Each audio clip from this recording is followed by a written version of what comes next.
And say shalom. Welcome to Thursday night here in the ISUPK history class in Philadelphia. I'm your teacher, priest, and officer, Soccer Wall. Start the class off with questions. Anybody in the class have a question? Question on anything about everything pertaining to the Bible or life or anything you're curious about? All right, no questions.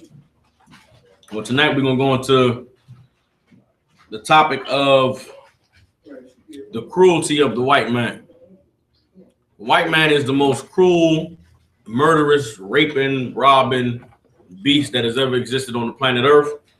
The Bible prophesies this about the white man, and tonight we're going to go into some history about a particular period in which the white man's cruelty plagued our people in the earth. Has anyone ever heard of the Spanish Inquisition? Does anybody know what the Spanish Inquisition is? Akim in the back, coming to the class. Anybody in the class know what the Spanish Inquisition is? Okay. I'm going to read a little bit of history about the Spanish Inquisition. Then we're going to go into the scriptures about the white man and his wickedness and his cruelty that the Most High prophesied about. All right. Boom. The Spanish Inquisition was a time period from 1478 to 1834. All right. I'm going to read the history on it. It says this, in 1478, the Spanish Inquisition was established by the papal approval of Pope Sixtus VI, or the fourth. Salah. The reform and extension of the ancient tribunal, which had existed from the 13th century, was mainly to discover and eliminate Jews and Muslims secretly taking up their beliefs in private.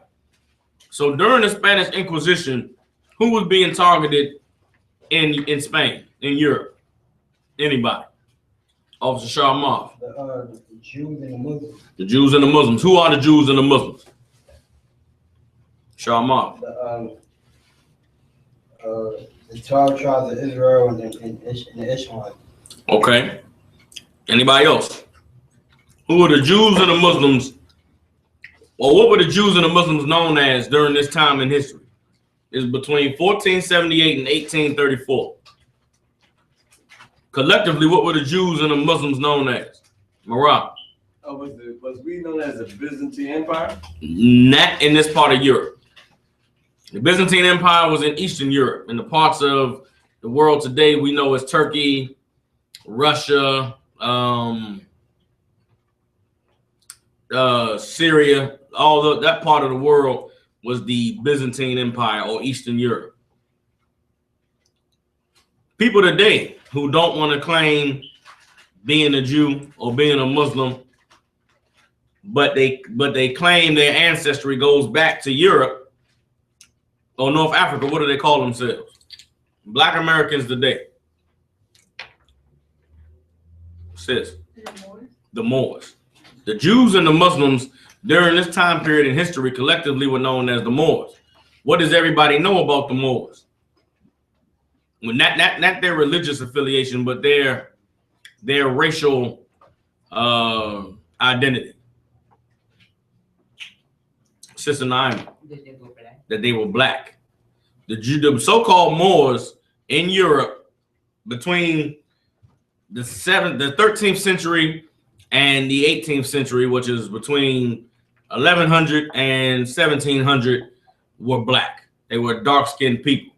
The Spanish Inquisition was designed to target the Jews and the Muslims. It was designed to target the blacks. Who were the people behind the Spanish Inquisition? Who were the people who were ruling in Rome, the Roman Catholic Church? If the Moors were black, then what were the Romans or the Roman Catholics?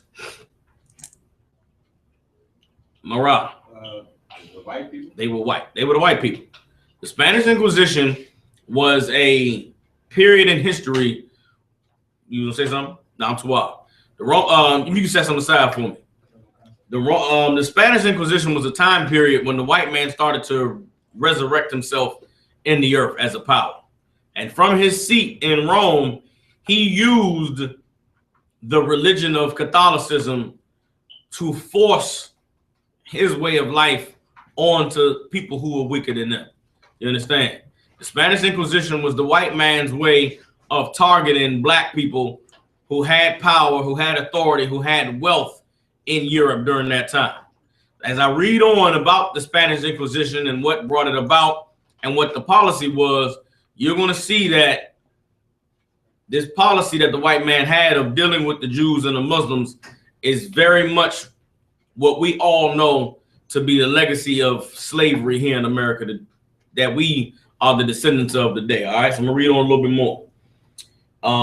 The conduct of this holy office greatly weakened the power and diminished the population of Spain. So what it says, the conduct of this holy office, meaning this thing that the Pope decided to do, greatly weakened the power and diminished the population of Spain. What does that mean? That means all of the mighty, strong people and wealthy people were dying, and a lot of them were dying. If it weakened the power and diminished the population, that means this thing is like genocide. It's wiping out everybody.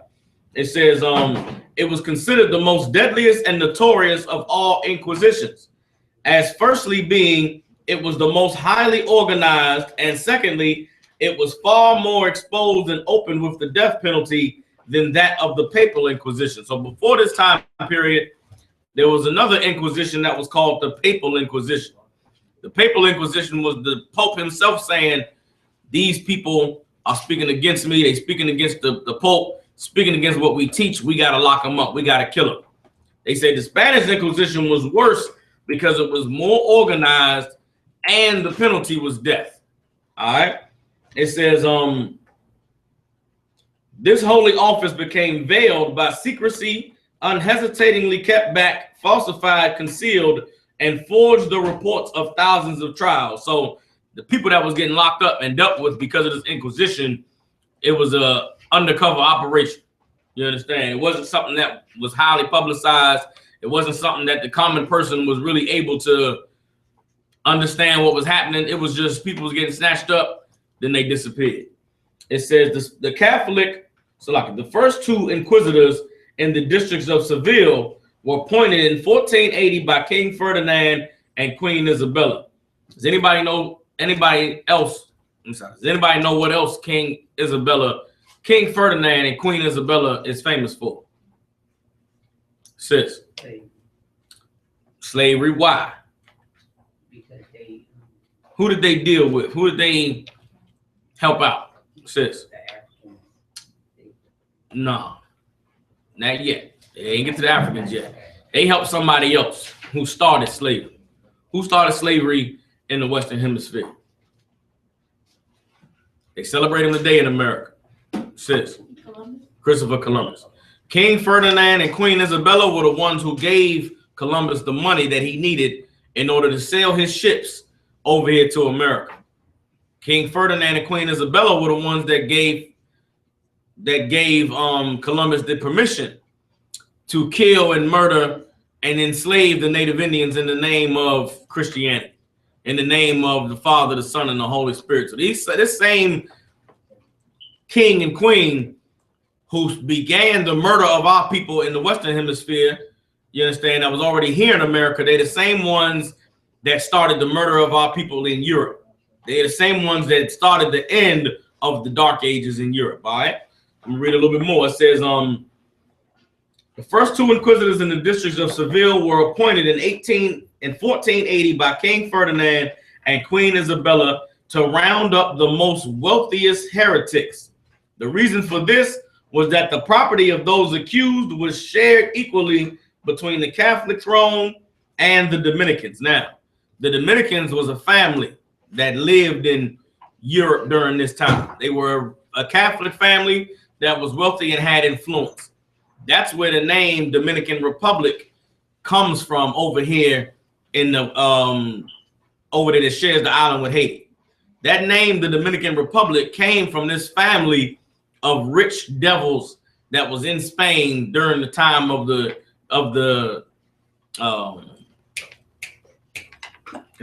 Renaissance era, when the white man started to reemerge himself in power in Europe. Come on with it.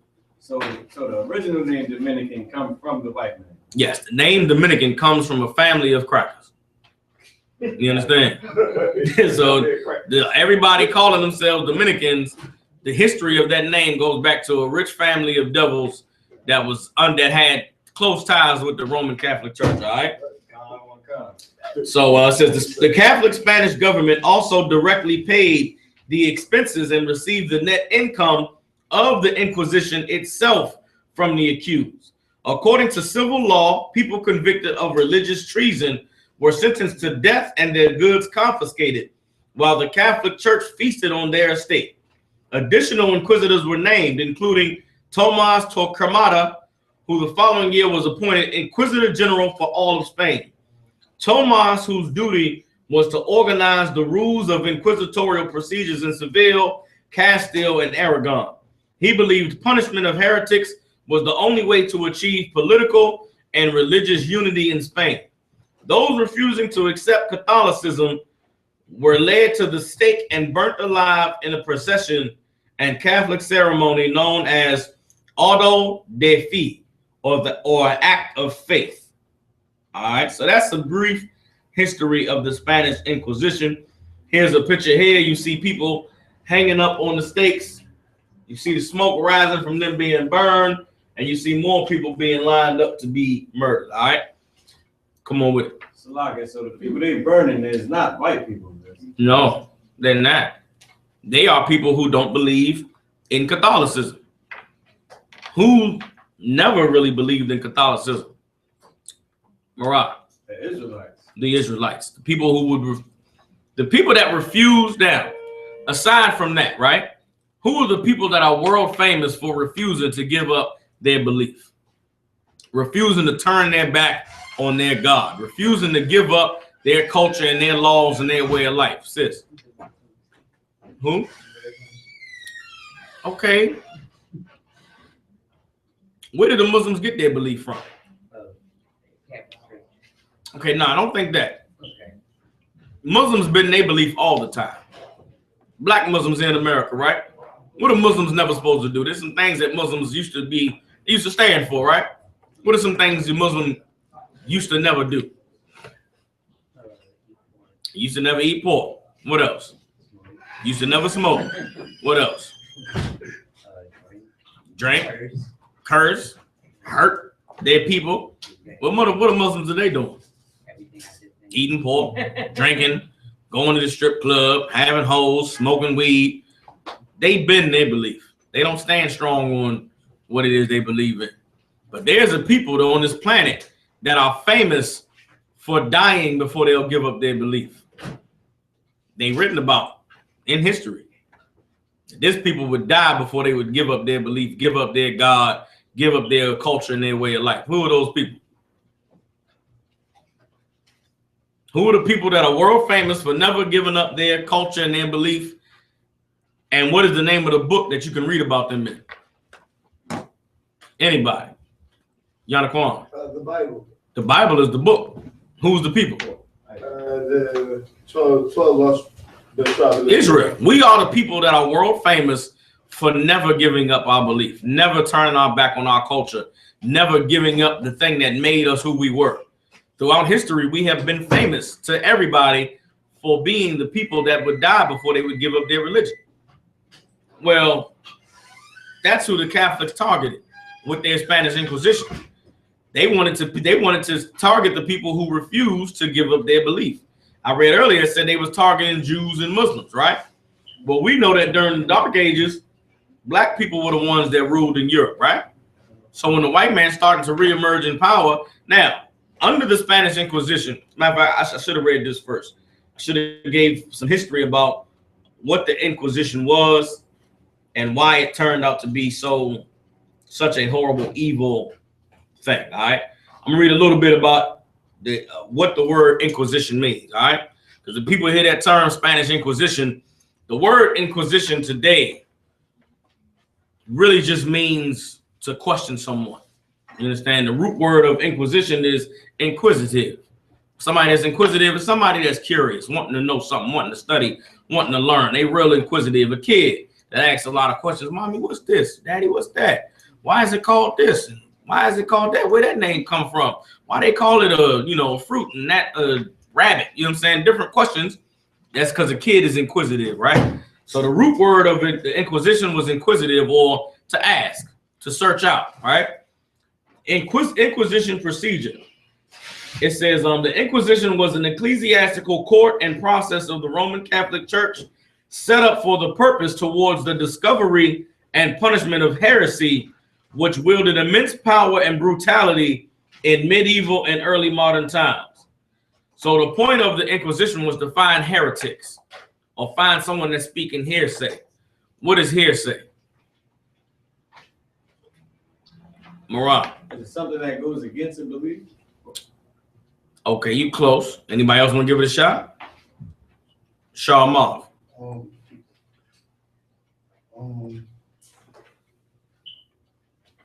Like a rumor. A rumor.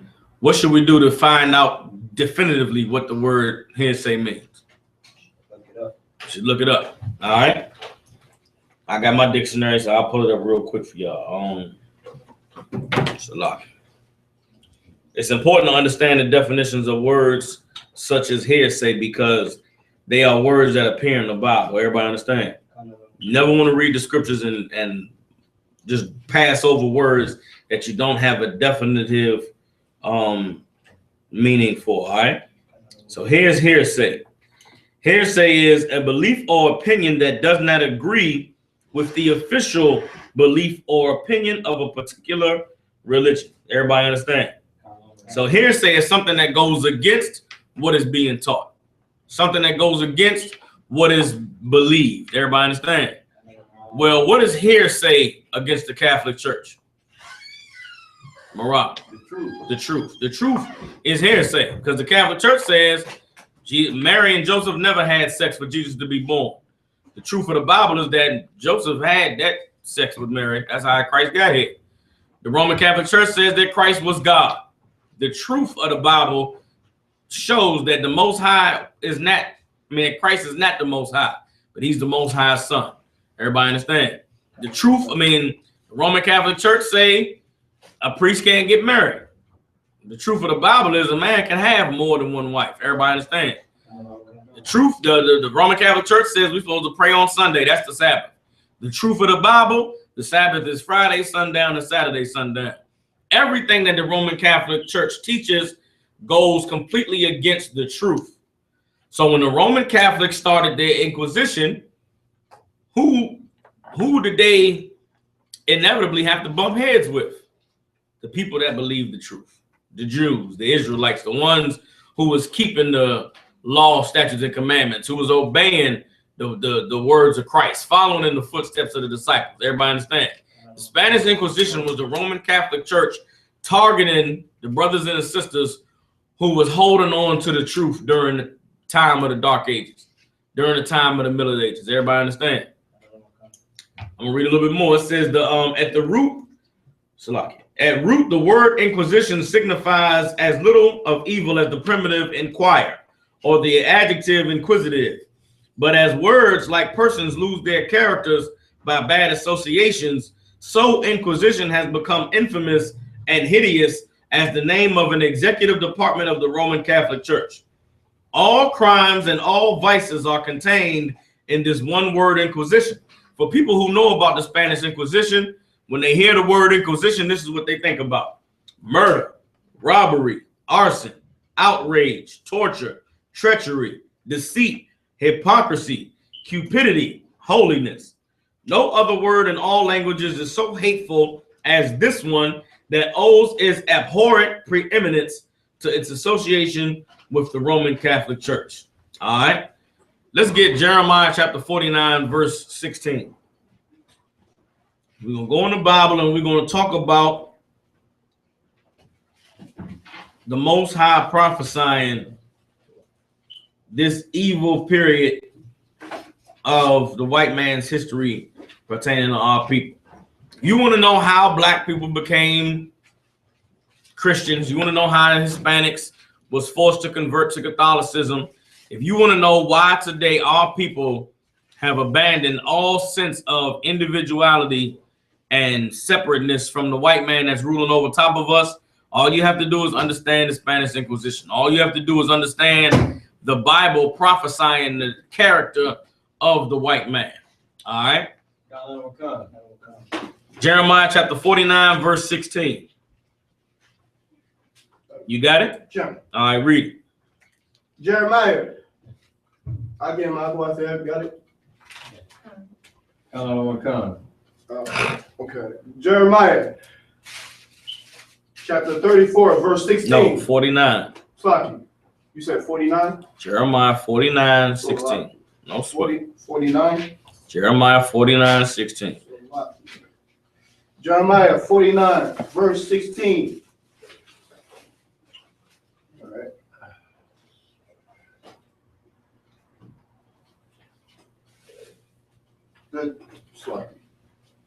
The terribleness, faith, deceit, thee. Thy terribleness have deceived thee. You ain't got your glasses, Yanaquan. I can read. All right, no sweat. Thy terribleness have deceived thee. Read. And the pride of thine heart, O thou that dwellest in the clefts of the rocks,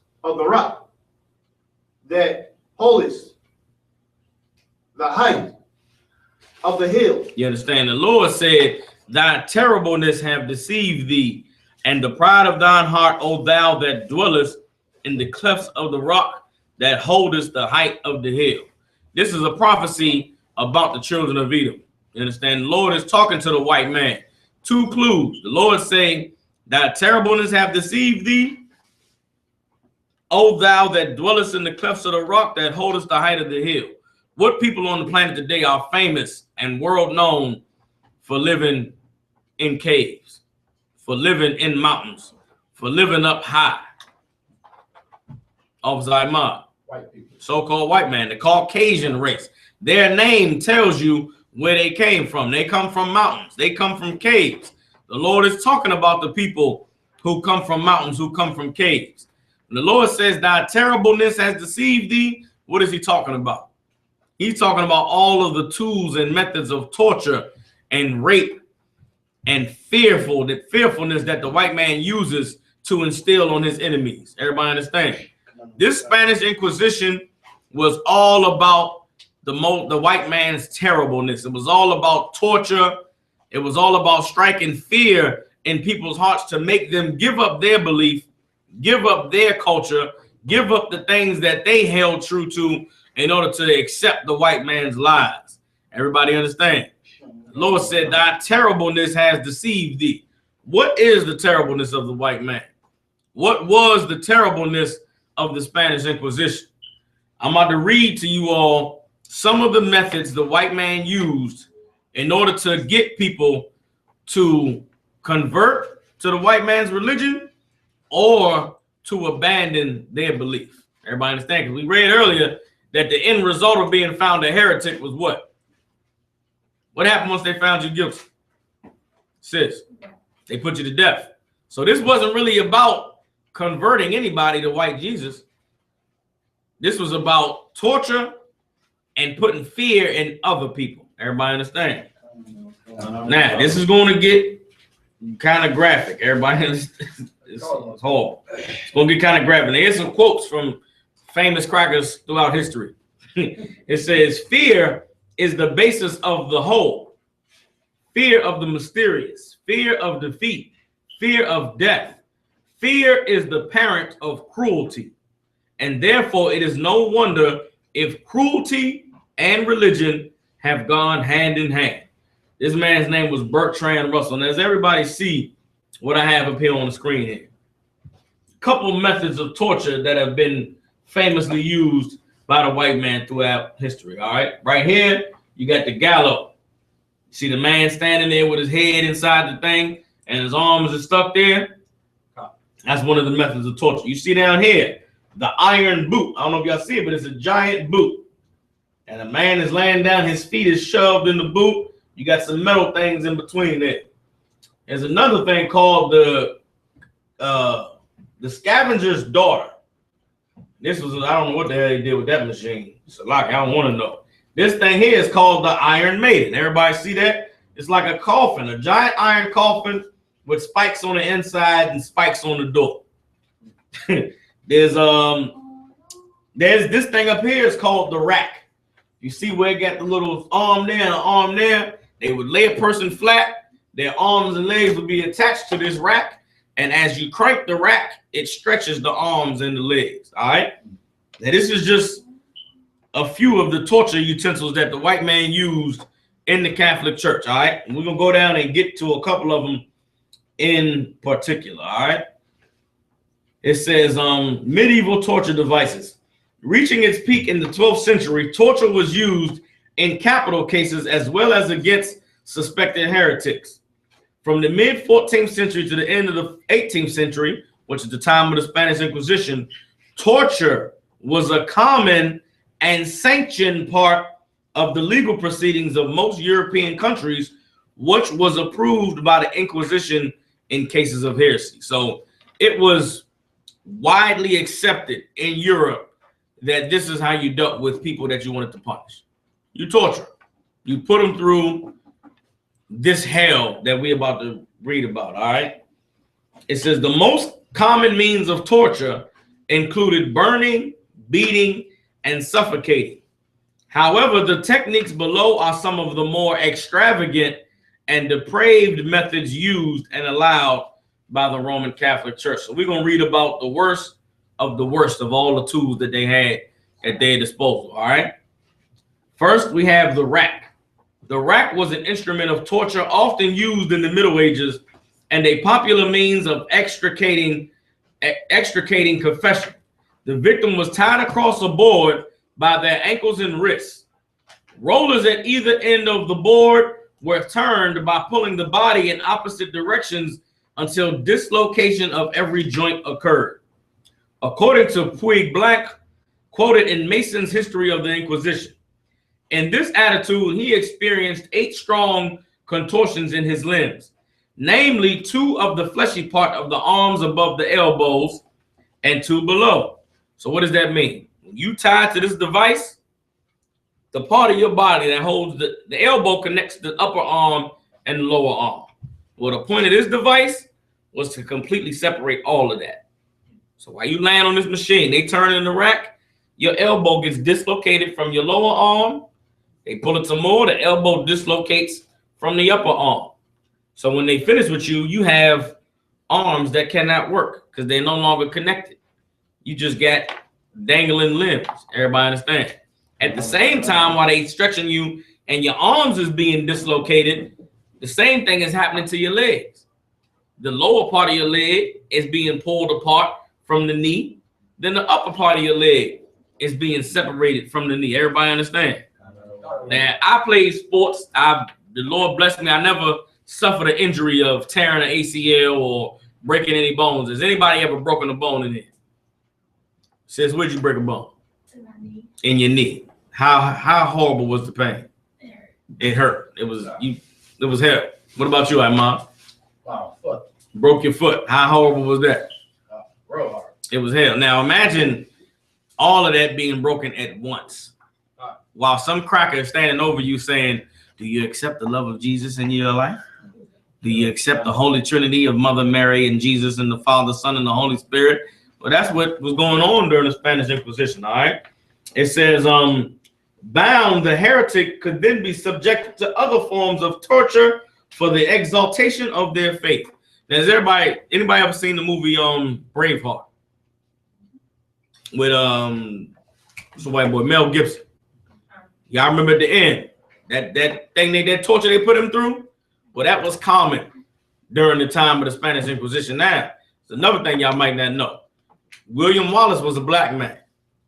That time period in history with the Scottish fighting against the English, those were black people in Scotland at that time. Those were Jews in Scotland at that time who refused to bow down to the religious leadership in Europe, and they refused to bow down to the monarchy. So them people that was fighting against the English back in the 1200s and the 1300s, those are black people. There's a book we have, you can get it online. It's called When Scotland Was Jewish. And it talks all about when black people was living in Scotland, ruling in Scotland. So the torture that you saw play out in the movie Braveheart is similar to what we're reading about now. All right. I'll read about some more. It says the stocks. Now y'all see the picture of the rack, right? It's a big ass table. The head would be here with the arms tied above. The feet would be down there. They got these damn spikes. They would put in different parts of the body. As the man cranked this, the arms and the legs were separated from the body. All right. It says the rack was extensively used during the Spanish Inquisition. All right. Boom. It says the stocks, with their feet in the stocks, 2 pieces of timber clamped together, over and under, both across each leg above the ankles. Everybody see that, right? See the man's feet is in there. Boom. The wood is above and below the wood is squeezing his ankles together. So he can't move out of the stocks. It says, being more painful but less fatal than racking, this was the torture most in vogue when the subject chanced to be of the female sex. So if they was torturing the female, they showed a little bit of pity. Instead of putting her on the rack, they put her in the stocks. It says it was also favored in cases where children were to be persuaded to testify against their parents. These crackers was taking kids and torturing the kids to get them to confess against their parents. It says slighter tortures consisted of binding a piece of iron to a limb and putting a twister mark to force it inwards, as was pressing the fingers with rods between them or removing a nail from fingers or toes, which were all highly practiced upon persons of not sufficient strength to support the pulley, rack, or fire. So meaning this person was too weak or too young to deal with the severe torture of the rack, they put them in the stocks and pulled their nails off their toes. Or they put little iron bars in between the toes and cranked the iron bar so that it forced the toes to break. Or they put a nail up against the bone of the foot and would screw the nail into the foot. This is how the white man tortured people in the name of the Father, Son, and the Holy Spirit. Everybody understand? Here's water torture now. What we about to read about has never gone away. Now, a lot of this torture did not end with the Spanish Inquisition. A lot of these methods of torture are still around today, and you hear them talking about it on TV when it comes to how the white man deals with terrorist captives or prisoners of war that they dealing with over there with the Arabs in the Middle East. Come on with it. Slogan, sir. Have you ever heard of like the is a way that like that the Moabites that they torture like prisoners of war when they catch them and they like put them in a tub or something and they just like they lay them down, they knock them out, I guess, and they just turn a faucet on them. I just drip the water. Yeah, it just drives them crazy. Yeah, I've heard about that. That's not as terrible as with the white man, but we about to read about now. All right. It says water torture. The victim's nostrils were pinched shut, and 8 quarts of fluid were poured down the victim's throat through a funnel. Other techniques, including forcing a cloth down the throat while pouring water, which made a swallowing reflex, pushing it further down into the stomach, producing all of the agonies of suffocation by drowning until the victim lost consciousness. Instead of water, the torture was sometimes conducted with boiling water or vinegar. Now, has anybody ever heard of waterboarding? It's a term that you'll hear on the news today. That's how the white man tortures the Arabs today. They find Muslims and they want to torture them to find out who's the next suicide bomber, or where y'all hiding, what cave y'all hiding in. They waterboard. Waterboarding is when you tie a towel around a man's face. You have him in restraints, you lay him back, and you pour water down his nose and down his throat. You understand? They tie the towel around so that you can't close your mouth, can't close your nose, and they force water down your mouth and down your throat. Now, has anybody ever accidentally inhaled water in their nose? How horrible is that? You accidentally breathe in water and it go in your lungs. You're coughing. Well, imagine that for 3 minutes. Imagine somebody pouring water down your nose into your lungs and your stomach and your chest, and there's nothing you can do to fight against it. How much of that you gonna take before you accept white Jesus? How much of that you gonna take before you rat on whoever the white man's asking you to rat on? Well, our brothers and sisters during the time of the Spanish Inquisition had to endure this not to rat, had to endure this to hold on to the truth of the Most High. Everybody understand? You read in the book of Maccabees, 2nd Maccabees, the 7th chapter, you read about that mother and her sons that died and was murdered to not eat pork. Well, this is something our people have always suffered and dealt with under the hands of the white man. Everybody understand? There's another one. It says the heretic's fork. This instrument consisted of 2 little forks, one set against the other. You can see the picture here. Y'all see the 2 forks, right? It's a fork pressing down on the chest, a fork under the chin. It says, with the 4 prongs plunged into the flesh under the chin and above the chest, with hands secured firmly behind their backs. So the person's hand behind their back, they stick this fork under your chin into your chest. It says a small collar supported the instrument in such a manner that the victims were usually forced to hold their head erect, thus preventing any movement. This is something that just forced your neck to be stuck in one position. It said the forks did not penetrate vital points, and thus suffering was prolonged and death was always nearly avoided. The pointed prongs on each end to crane the person's head made speech or movement impossible. The heretic's fork was very common during the height of the Spanish Inquisition. Here's another torture tool, the pear. The pear was a torture device used on females. This device was inserted into the vagina or mouth of the victim and then expanded by force of the screw to the maximum aperture setting of the victim's cavity. The antrum would then irremediably become lacerated, nearly always fatal, ripping the tissue, flesh, and membranes. Now, that's horrible. Everybody understand? This is the pear. When it was closed, they would put it inside a woman and then crank it till it opened. And as they crank it, it's going to split the woman to where she can't never heal and she'll just bleed forever and die. I'm out. So like what period of time was this going on? The Spanish Inquisition was between 1468 and 18. Let me pull it up. Hold on. Spanish Inquisition was 1478 to 1834. This was occurring during the time of the Renaissance era. When the white man was coming out of power and was coming back into power in Europe, he established the Spanish Inquisition to target Jews and Muslims. We all know that the Jews and Muslims in Europe during this time was Israelites or dark-skinned people. Now, some of the Muslims could have been Israelites, could have been other nations. But we know that Europe was all black at one time. It was the Dark Ages. Well, after the Dark Ages, this is how the white man came back to power. Spanish Inquisition. Once they said you were a heretic or you taught something against the Catholic Church, that was it. They tortured you till you died. And this thing was systematic in the destruction of our culture and our civilization in Europe during the time of the Dark Ages. Coming out of the Dark Ages, this is how the white man got rid of our people. Wiped out all memory of our existence in that land. Everybody understand? Come on with it. Y'all seen the movie Hostel? Yeah. That like I would never go to Europe. Yeah, well, I would never go to Europe neither, and I didn't have to see the hostel to realize that. But whatever it is to make you realize the white man is the devil, Barakatah Yahweh Yahweh Shah. You understand? You gonna say something, sis? Yeah, they still use the same device on females. They do? Right, they, That's the device they use to do the female exams? Well, now you see how evil the white man is? Like, how you think he learned how to use that device? He then tortured so many women with it, he decided, well, let's use it, for the medicine. That's horrible.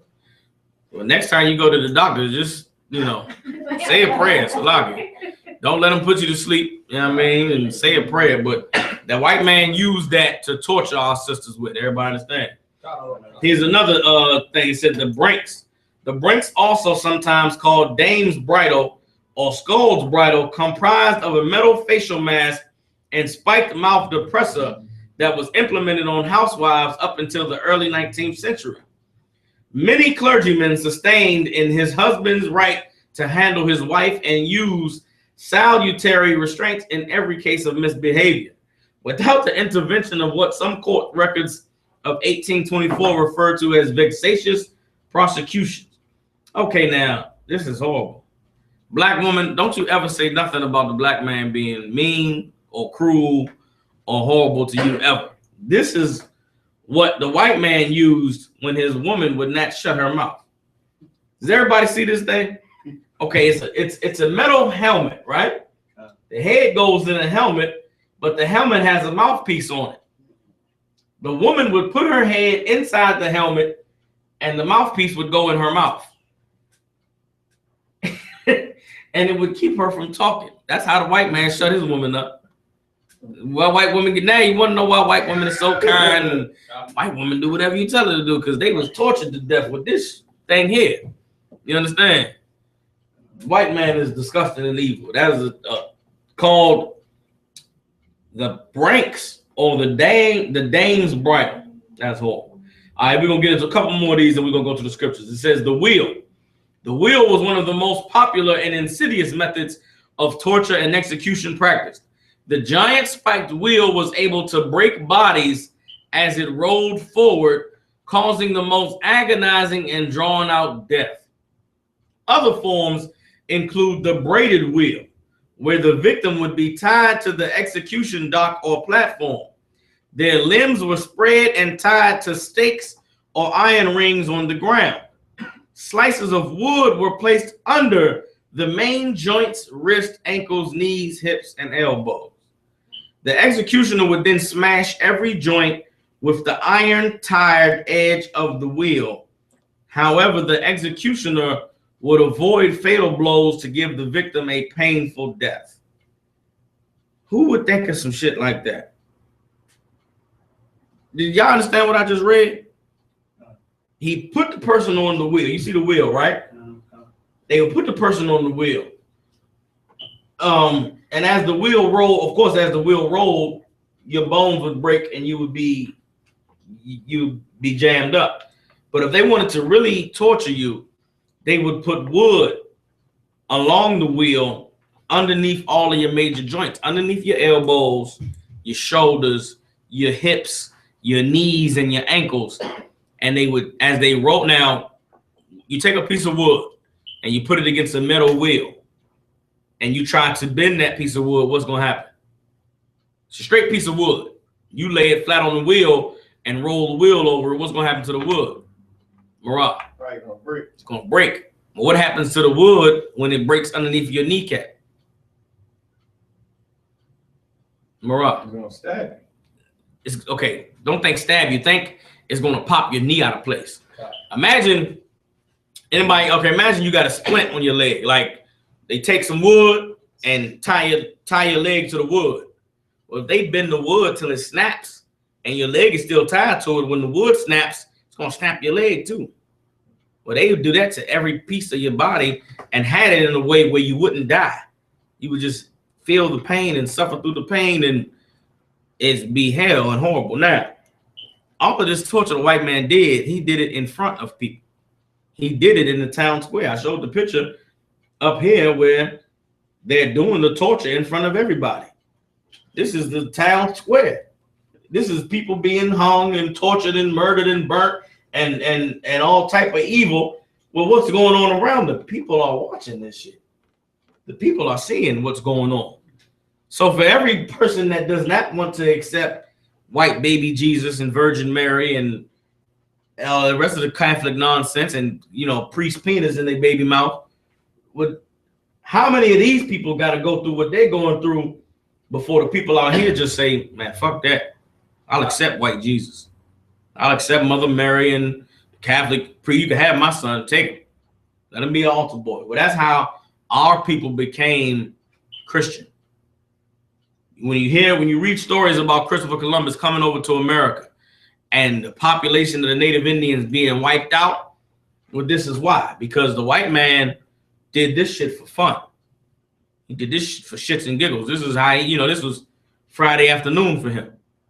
Well, our people suffered and endured this to the point to where there was almost none of us left. This happened to us in North America, South America, Central America, in the Caribbean islands. This is why today they got a giant statue of Jesus in Brazil.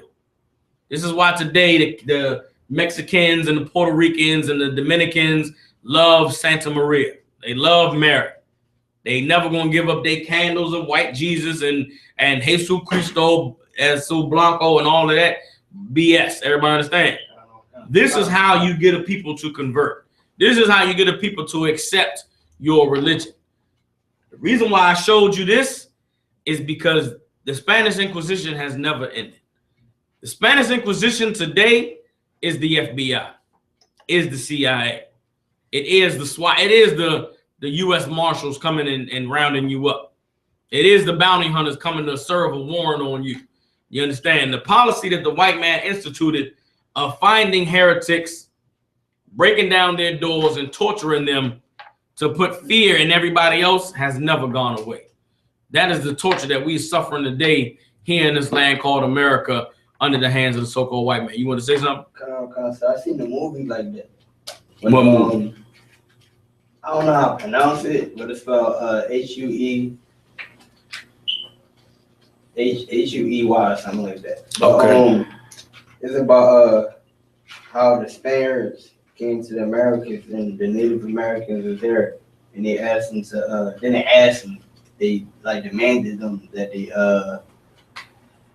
they would accept their queen or their king, stuff like that. And then the chief said no. He said, "What if we don't want to?" Then he said, and the Spaniards said, "We're going to make her a slave. We're going to make sure that we do anything possible to make it a living hell for you." Mm-hmm. So the Spaniards made them look for gold. Mm-hmm.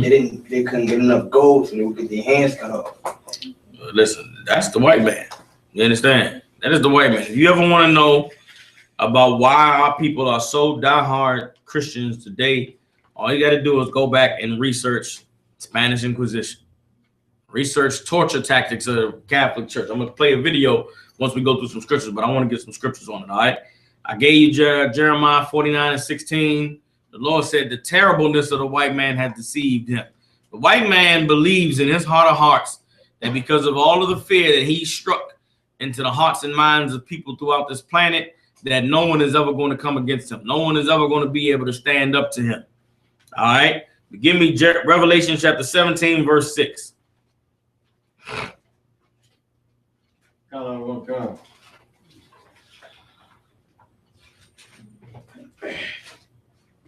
Revelation chapter 17, verse 6. And I saw the woman drunken with the blood of the saints, and with the blood of the martyrs of Yahushua. And when I saw her, I wondered with great admiration. Who is this woman in Revelation the 17th chapter? You read verse 5. It is the whore that sitteth upon many waters. It is Mystery Babylon the Great. Who is this woman that has the blood of the martyrs of Christ, the blood of the saints? The white man. It's the white man. It's the Roman Catholic Church. Everybody understand? It's the CIA, the FBI, every institution that the white man has utilized to torture and murder and rape and rob on this earth. That is the whore that sitteth on many waters. Everybody understand? That is Mystery Babylon. And the blood of our people is all over the white man. All throughout the Spanish Inquisition, the target was us. Everybody understand? Give me Revelation 18:24.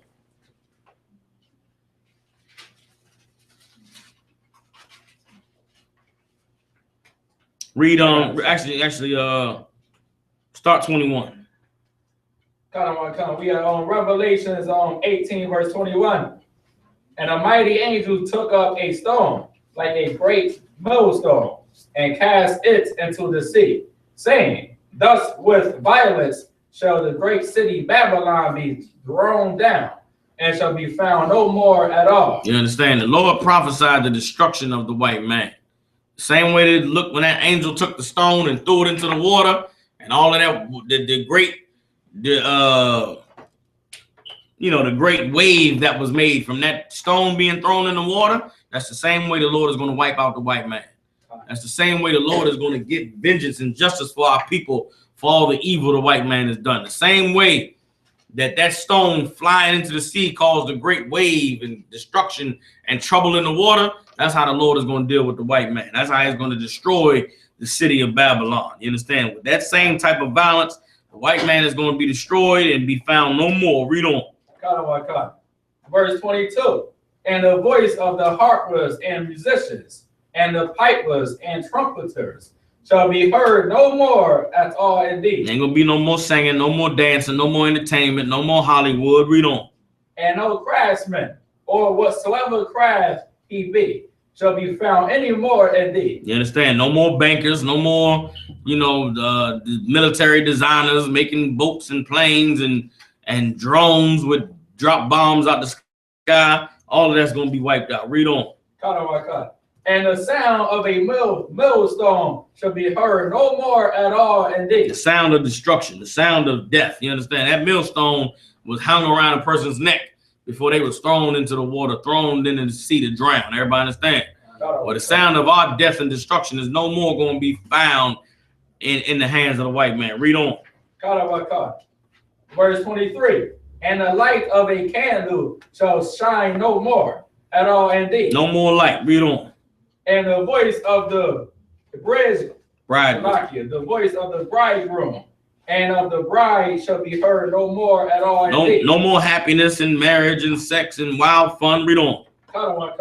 For thy merchants were the great men of the earth. All of the men that helped make this place rich. You understand? America has gotten rich with all the merchants of the earth. Read on. For by thy sorceries were all nations deceived. For by thy sorceries were all nations deceived. What is the sorceries of the white man? All of his indoctrination, all of his lying, all of his what does that call it? All of his advertising. You understand? All of his everything he puts into your mind to make you believe that America is great and the white man is amazing and great and you should try to be like him. All of his sorceries is what he has used to deceive all nations. Everybody understand? Read on. Verse 24.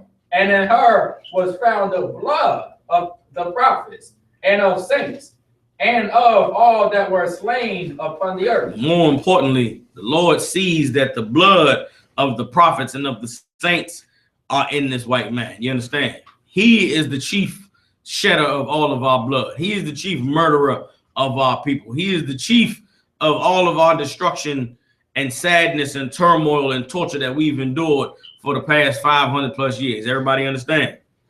Give me Obadiah chapter 10 Obadiah verse 10. And then I'll get off of it. You understand? I'll play this video and then we'll go into the next topic. Anybody have any questions? Ahmad, I know you wanted you still wanted the 12 tribes, right? If you have enough time. I'm gonna start it. I ain't gonna be able to finish. That breakdown is damn near 2 classes long. So I'll start tonight and then we'll finish it next week. All right. All right. Let me get Obadiah verse 10.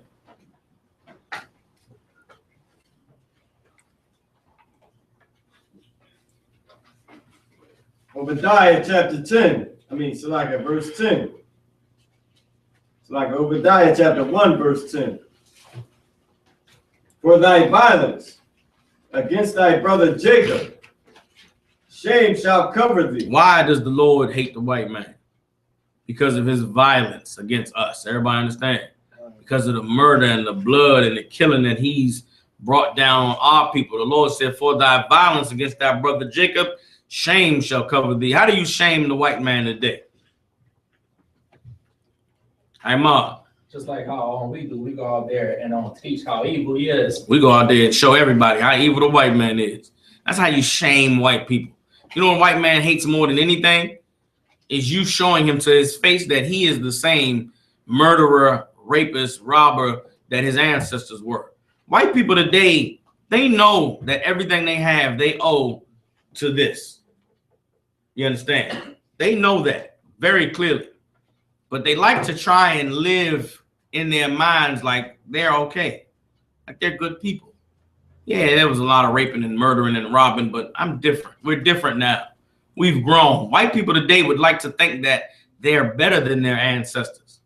You know what makes them realize that they're not? When we show them what their ancestors have done and they feel nothing because of it. When we hold up that sign that shows all the babies that was hung, you think white people give a fuck about that? So like, excuse my French. You think them crackers care? Them crackers, when they see it, they feel nothing. That's what makes them mad. When you talk about the Spanish Inquisition and show the torture, the white man feels nothing. That's what shames him. Because showing him the handiwork of his fathers that has allowed him to have what he has today, white people know when they see it, so what? Who gives a fuck? I got Starbucks. I got, Xbox and PlayStation. I don't give a damn what happened to you niggas. It's better you than me. That's what makes white people mad. When we out there speaking, the signs about abortion and about the hanging is not what makes white people mad. What makes white people mad is them feeling inside of themselves that I don't care about none of this shit. That's what makes them mad. Because every evil person would like to think in their mind that at least I'm like, okay, before in the world, you knew a cat that was doing something evil. He'd talk about it like, yeah, but I ain't as bad as so-and-so that, rape kids. But it's like, dude, you putting pills in these broads' drinks to get them to have sex with you. Like you was a rapist. Yeah, but I ain't raping them. Like, what you mean? Doc, you raping them. A cat that sold crack is like, yeah, but I don't sell to my man's moms and them. Whoever you selling crack to is somebody's moms. Just because you ain't selling to this nigga's mother don't make you better. You feel what I'm saying? Evil people need someone that's more evil to them to feel justified. Well, white people today feel justified because at least I'm not as evil as my ancestors. But when they think I'm not as evil as my ancestors. But when you show them pictures of what their ancestors have done and they feel nothing, they know in their minds, I'm just as evil as my ancestors. That's what makes them mad. Y'all see what I'm saying? Like they not mad at what their ancestors did. They mad that they don't give a fuck about it, which makes them know, wait, I'm really just as bad as my ancestors because I don't care about these niggas. That's what makes white people mad. That is the shame that the Lord said was going to cover the white man for his violence against Jacob. Everybody clear? Read on. And thou shalt be cut off forever. And because of it, the Lord said the white man is going to be cut off forever. What does it mean to be cut off forever? The Lord is going to destroy white people. We are going to enslave white people. We are going to torture and kill and destroy them to the point where there's none of them left. You everybody understand? There's a blessing that the Lord put on the children of Israel to be able to make children the way that we make children. I want y'all to understand that. No people on the earth makes babies the way we make babies. Most people in slavery and being tortured and tormented, they can't find time for sex. They can't find time to make babies. Black people, no matter what you do, we going to make babies. Everybody understand? And brothers and sisters in the Caribbean, them just Puerto Ricans and Dominicans, no matter what hell you put them through, they is going to find time to make babies. The white man cannot live like that. Right. You understand? He barely making babies as it is. Imagine him trying to make babies when he's tortured all day and in slavery and picking cotton and cutting down trees and, I have white people do the most menial, ridiculous tasks in the earth. You understand? I'm gonna have a field, and it's gonna be the white man's job that no water touches this field. Well, every morning when the sun rises, dew is gonna be on the ground, right? Well, it's gonna be lashes for every drop of water that's on this field in the morning. It's perpetual torture for the white man because he's never gonna be able to stop dew from forming. That's the type of jobs I'm giving crackers in the kingdom if I make it lucky. If I see a drop, I'm gonna come out every morning at 5:59, right before the sunrise. I see a drop of water out here. It's 50 lashes. They're gonna be in hell. You understand? But because they deserve it for the evil that they've done to our people, the Lord said they are going to be cut off forever. They ain't gonna have time to make babies. Everybody understand? Eventually, white people are gonna be wiped off of the face of the earth. Give me Ezekiel 5. Ezekiel 35. Salaki. You had something you wanted to bring out? Marah? Yeah, that was funny what you were saying about how the drug dealers is. Every drug dealer I talk to, he always say, "Well, you racist." Like they just like the drug. Yeah, like that shit is crazy. I mean, it is crazy. Salaki, I mind if I could, right? I'm just gonna do the 12 tribes breakdown next week, just so we can get it clear. Try to run through it in the 2 hours that we have for class, and I'm gonna keep on this, all right? Because from the torture, I'm just gonna go into all of the evil white man scriptures. Everybody understand? All right, come on, Sean. Ezekiel the 35th chapter, what verse? Verse 5. Ezekiel chapter 35, verse 5. Because thou hast had a perpetual hatred. Salaki, do me a favor. Go to verse 3. Or verse 2. Start at verse 2. Now, for anyone that says we can't hate all white people ain't bad, remember these scriptures. Remember what we learned in class tonight. Remember the Spanish Inquisition. Next time, and the reason why I teach this class this way is because I want all of you all to be equipped with the necessary history background to be able to show these crackers that they are the evilest, most diabolical bastards that have ever lived on the face of this planet. And all of the death and destruction that the Lord brings on them, they deserve it. Everybody understand? Sometimes being in America, being in the truth, you tend to feel sometimes like, damn, we kind of hard on white people. And I do it more so because myself sometimes I be like, man, that's kind of cruel. You know what I mean? We be saying some hurtful things to white people. And sometimes you might be like, well, damn, B, they just, you know. But when you go into history and you see how evil they have been, and you see how much of what they've done in history is the same exact thing as what they're doing today, it takes all of that, damn, we a little hard away. Everybody understands? The Lord's punishment that's prophesied in the Bible for this devil is very well deserved. He has earned every bit of death that he is going to receive when Christ returns. Everybody understand? These scriptures is the evidence. The history is the evidence. Anytime a cracker come to you and say anything about, come on, man, can't we just be love or peace, and just bring up the Spanish Inquisition. Bring up slavery first. Right? I say, come on, man, slavery was a long time ago. Bring up the Spanish Inquisition. Go into that. They say, well, come on, man, talk about CIA and Ronald Reagan. Everybody understand? Talk about the Iran-Contra scandal. Everything I teach in this class is to equip you to be able to destroy anyone that tries to come up against the truth. Everybody understand? All right, so read Ezekiel 35, verse 2. Ezekiel chapter 35 and verse 2. Son of man, set thy face against Mount Seir and prophesy against it. What is Mount Seir? Mount Seir is the homeland, the origin of the so-called white man in the Middle East. Mount Seir is where the land of Edom is today. Today, the land of Edom is slightly south of where Jordan is, right before you get into the Arabian Peninsula. Everybody understand? The Lord said, turn your face to Mount Seir and prophesy against it. Mount Seir today is not the land. This prophecy is not to the land. It's to everywhere white people are living. It's everywhere where the Edomites dwell. Everybody understand? Read on. Verse 3. And say unto it, thus saith the Most High Power, behold, O Mount Seir, I am against thee. The Lord said he's against the white man. Read on. And I will stretch out mine hand against thee. The Lord said he's going to stretch his hand out against the white man. Read on. And I will make thee most desolate. He's going to make them most desolate, most destroyed. Read on. Verse 4.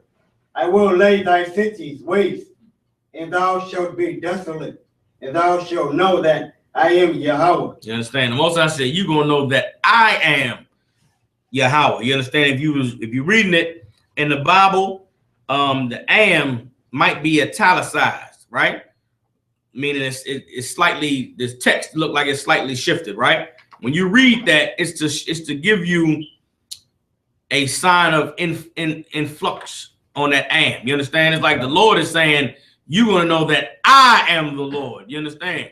Why? Because the white man thinks that he's the Lord. He thinks that he's the Most High. He thinks that he's the power that rules on this earth. The Lord said, in the day when I destroy you, you're going to know that I am the Most High. Everybody understand? Read on. Verse 5. Because thou hast had a perpetual hatred and hast shed the blood of the children of Israel by the force of the sword, the time of their calamity. And why does the Lord hate the white man? Why is he going to destroy Mount Seir and make it most desolately? Because the white man has had a perpetual hatred and has shed the blood of the children of Israel by the force of the sword in the time of their calamity. In the time when the Lord wanted to punish us, wanted to deal with us for our evil, the white man came along and said, here's a time for blood. Here's a time to get my hands dirty. Here's a time to come up with some ways to take a life.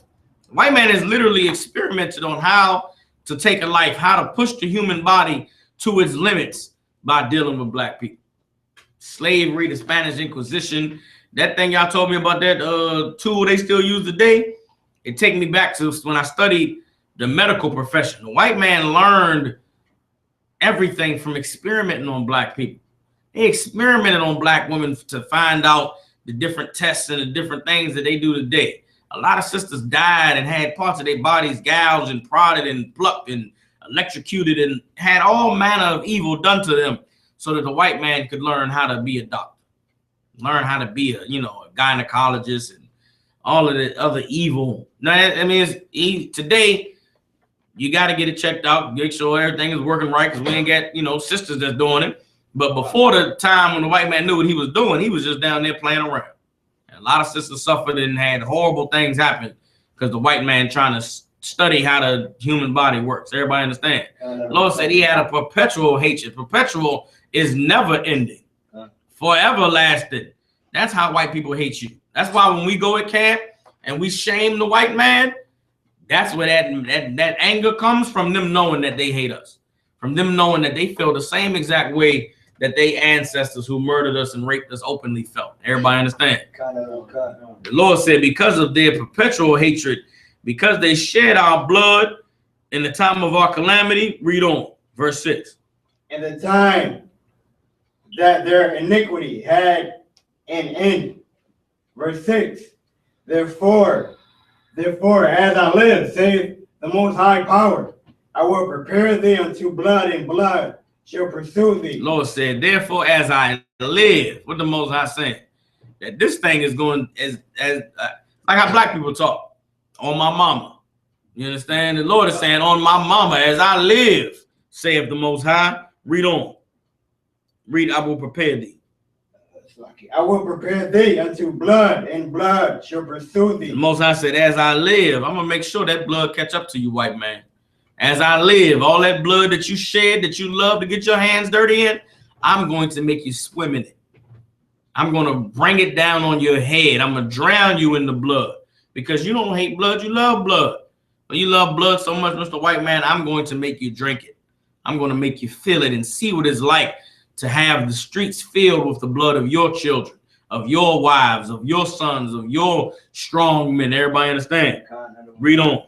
Say thou hast not hated blood, even blood shall pursue thee. Seeing as though you don't hate blood, blood is going to pursue you. Now I'm going to play this video, right? The video says the crimes of the Catholic Church, number 1. All right. I'm going to play it and then come back. We're going to get some more scriptures. All right. Another one coming. All right. Let me get the speaker, because I don't know if the brothers and sisters online will be able to hear. It's kind of loud though. Yeah, I need the speaker. Y'all won't be able to hear. Had it right here. No sweat. Somebody, you want some coffee? No, I'm too wild, boy. Too wild. I appreciate it though. All right.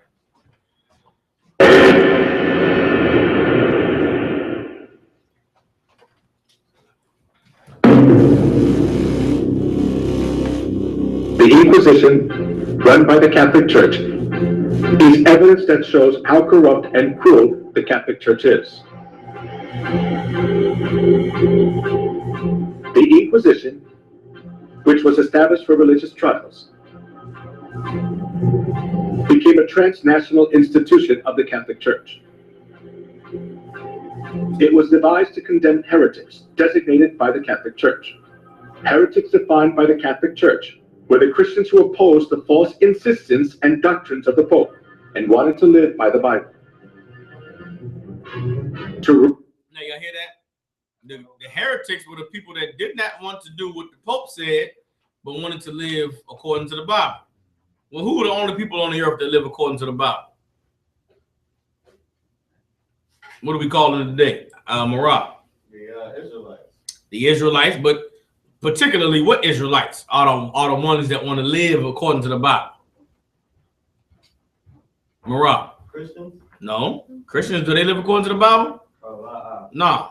Marah. I mean, Sharma. You said what Israelites want to live according to the Bible? What Israelites want to live according to the Bible, not what some religious leaders say. What do we call them people today? Jews. No. Marah. People in the truth. Brothers in the truth. We the only ones that want to live according to the Bible. Well, during the time of Europe in the Middle Ages, there was people that didn't want to live to what the Pope said. They didn't want to believe whatever the white man said. They wanted to just believe in the Bible. Well, the Spanish Inquisition was set up for them. The same people today that wanted to believe in the Bible, the brothers and sisters in the truth, are the same ones who the Spanish Inquisition was trying to weed out during the time of the Middle Ages. Everybody understand? Rule over the world as they want. The popes tried to get rid of the Bible and restricted people from reading it. Who today wants to get rid of the Bible and stop people from reading it? Sharma. They did something like that in like the Moabites did it. They did something like that in their country too. Come, but we shouldn't care. We don't care about the Moabites because it ain't dealing with Israel. We dealing with us. You understand? The white man now, today, who doesn't want you to read the Bible?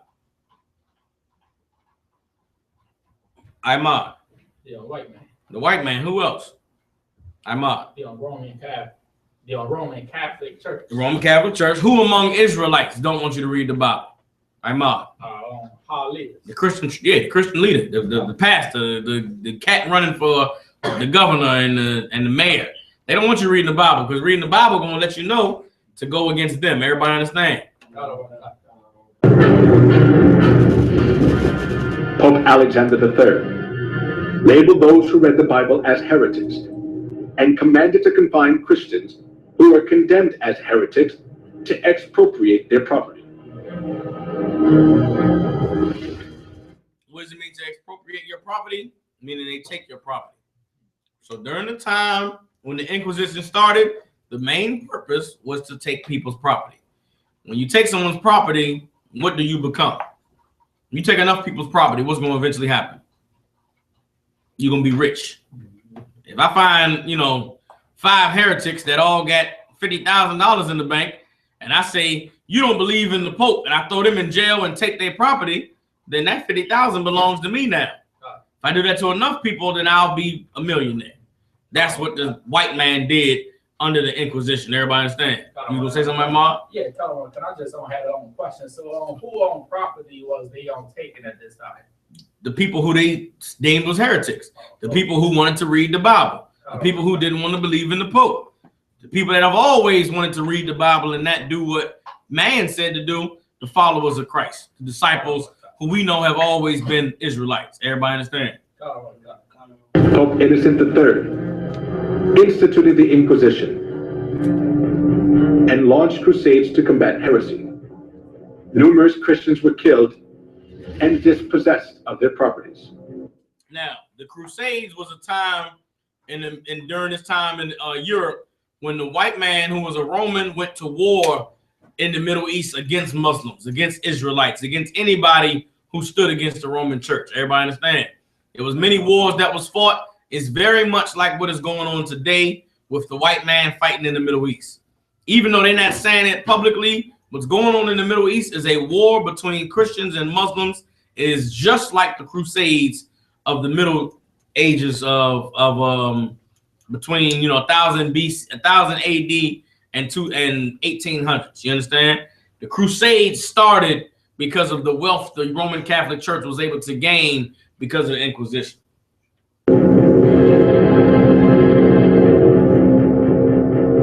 Pope Gregory IX claimed to punish heretics who did not repent and appointed the order of St. Dominic as the Inquisitor. St. Dominic is where Dominicans come from. St. Dominic was in charge of the order of the Inquisitor, or the order of torturers. You understand? Saint Dominic was in charge of all of the men whose job it was to torture Israelites, to force them to convert to Catholicism, or to throw them in jail and take their property. Everybody understand? So that name, Dominican or Dominic, comes from an evil bastard during the Roman Empire. Everybody understand? Pope Innocent IV promulgated the bull Ad Extirpanda, explicitly authorizing torture, and commanded to burn everyone who opposed Catholicism. Here is the salient religious trial of the century. Giordano Bruno, a medieval astronomer, was charged as a heretic by the Catholic Church and burned at the stake. The reason he was burned was that he denied the geocentric theory and insisted on the heliocentric theory. After that, Galilei verified that the Earth revolves around the sun. But he too was declared a heretic and was forced to recant his heliocentric view.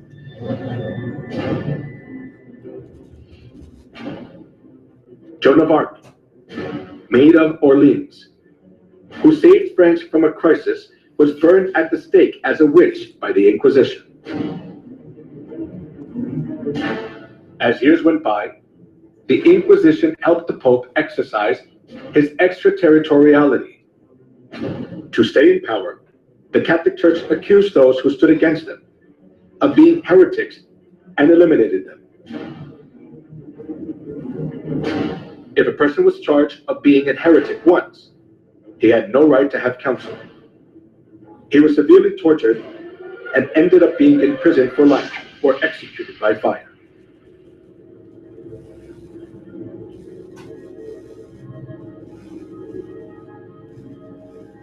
The Inquisition was the most infamous and devilish thing in human history. It was devised by the popes and used by them for 500 years to maintain their power. For its record, none of the subsequent lines of holy and invaluable popes have ever apologized.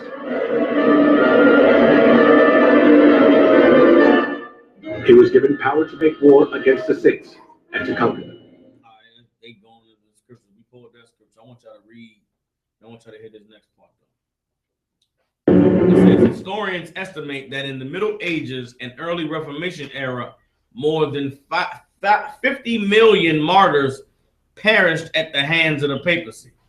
That means they killed over 50 million people in Europe during the time of the Middle Ages. Now, add that on top of how many Native Indians died when the white man came to America. 77 million died. How many so-called Negroes died in the transatlantic slave trade? Just making the boat trip to America. 99 million. I'm too wild. Yeah, let me get that. On top of the 77 million Native Indians, on top of the 99 million Negroes that perished during the transatlantic slave trade, another 50 million was murdered in Europe at the hands of the white man under the Inquisition. Everybody understand?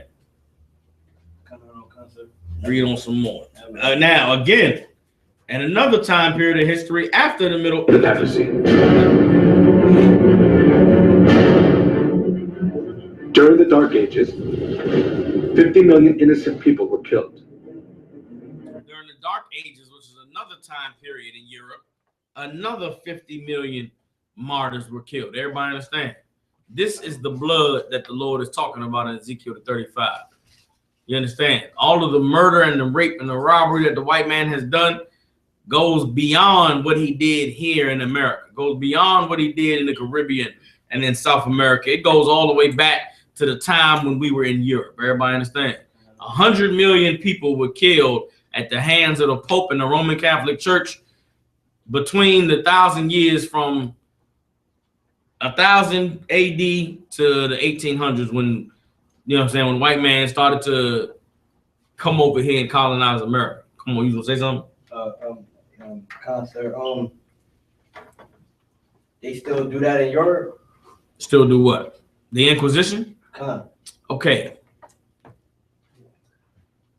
No.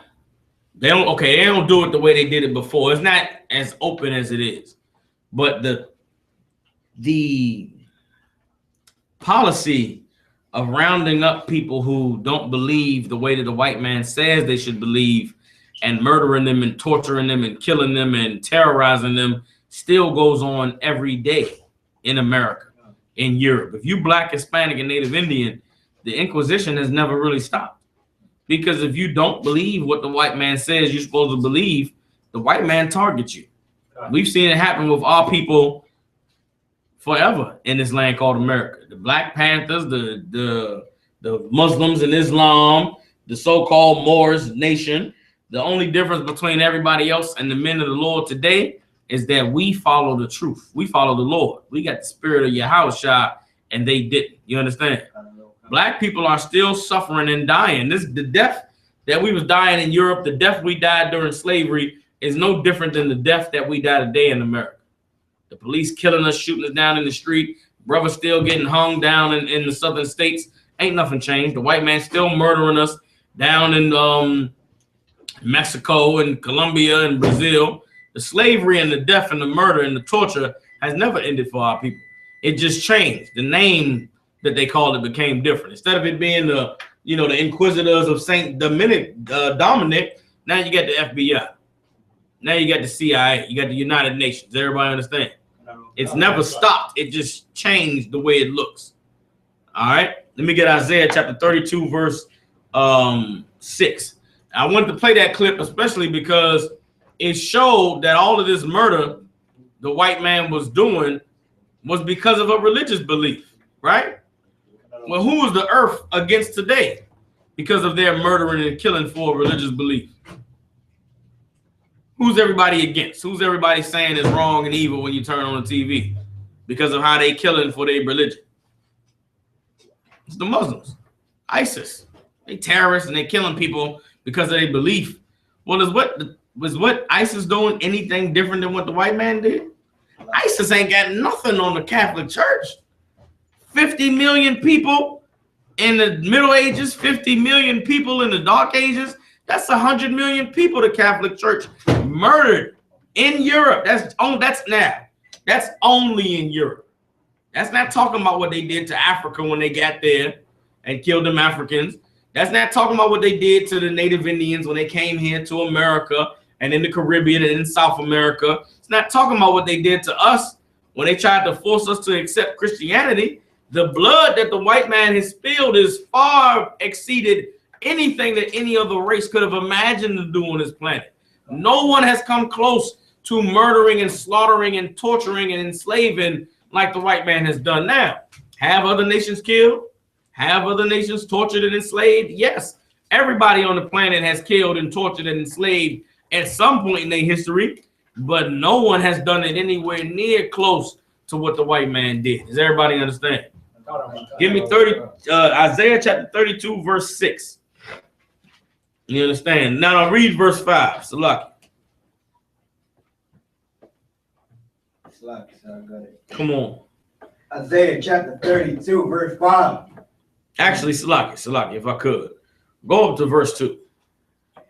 Isaiah chapter 32. This is the time that we living in today. This time that the Lord is speaking about in Isaiah 32 is the time that we are in today. The time that is on us now. Read on. Isaiah chapter 32, verse 2.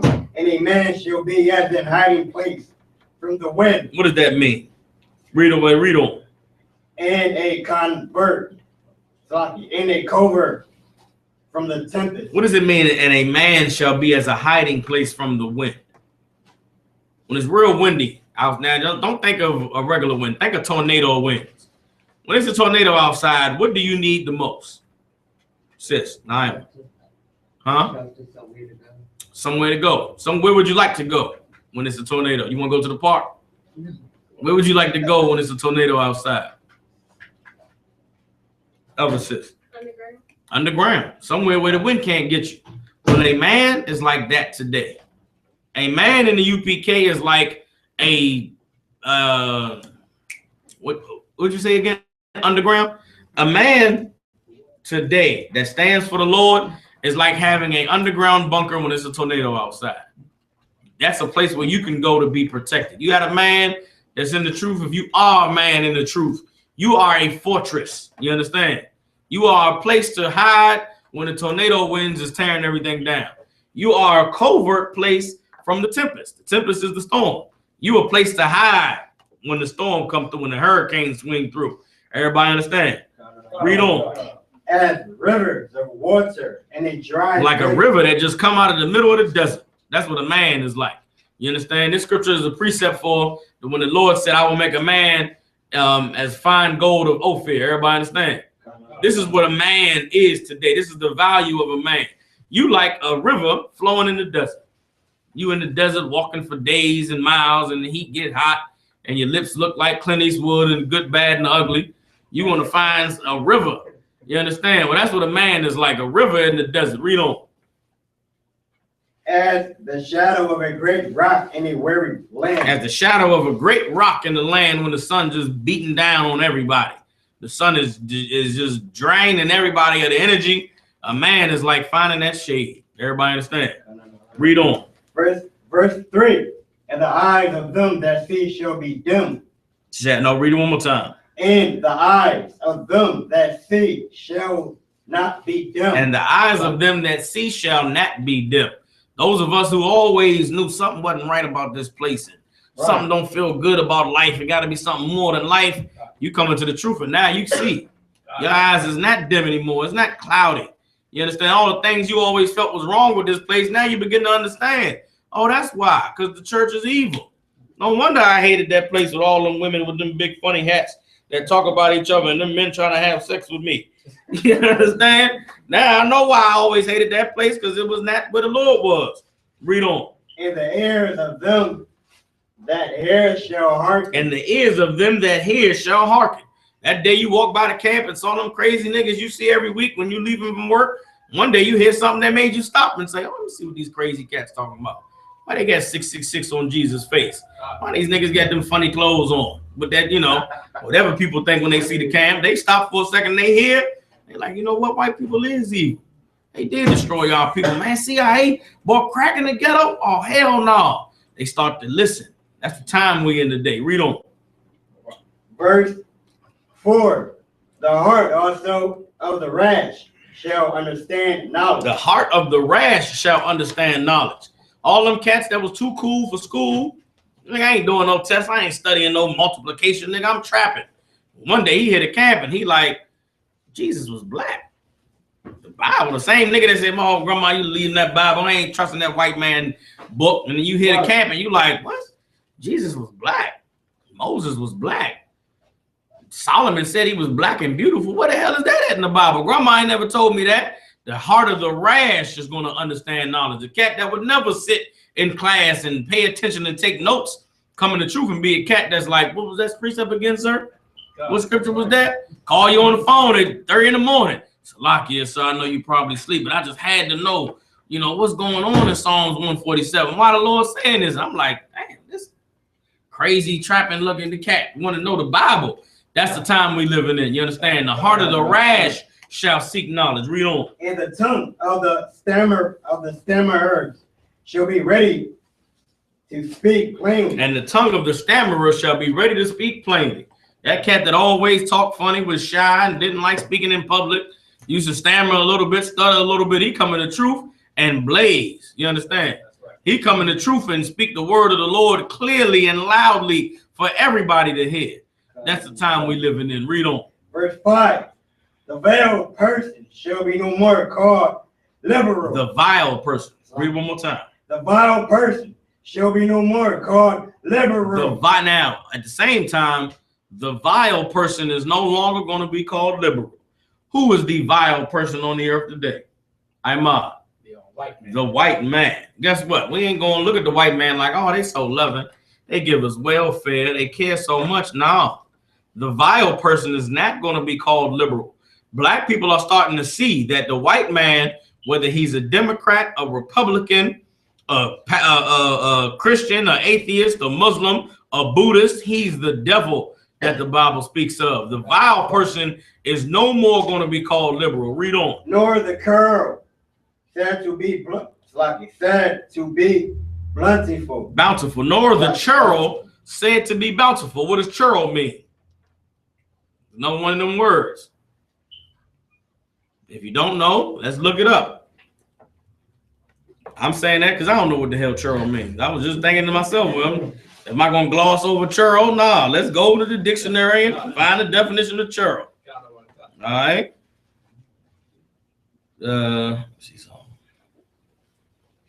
All right, boom, churl. A rude, ill-bred person. A medieval peasant. A stingy, morose person. You understand? The churl is no longer going to be called bountiful. Who's the churl? That white man. Okay, this is a good scripture for politics. All right, you want to talk about the white man's political system? Today they call the Democrats liberal because they for the people and giving programs for the people, but they vile as hell. Them Democrats is the ones that's putting, you understand, Planned Parenthood in your community.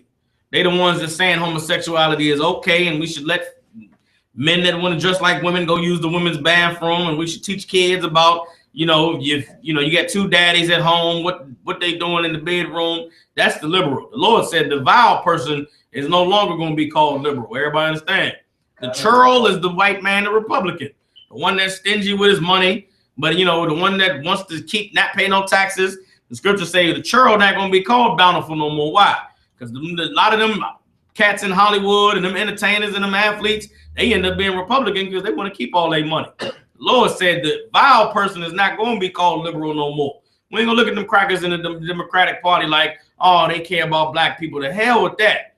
Bernie Sanders, Hillary Clinton is a racist. Hates niggas, always has, always will. She worked on every major political program that has destroyed black people. We're not going to look at them like they're liberal no more.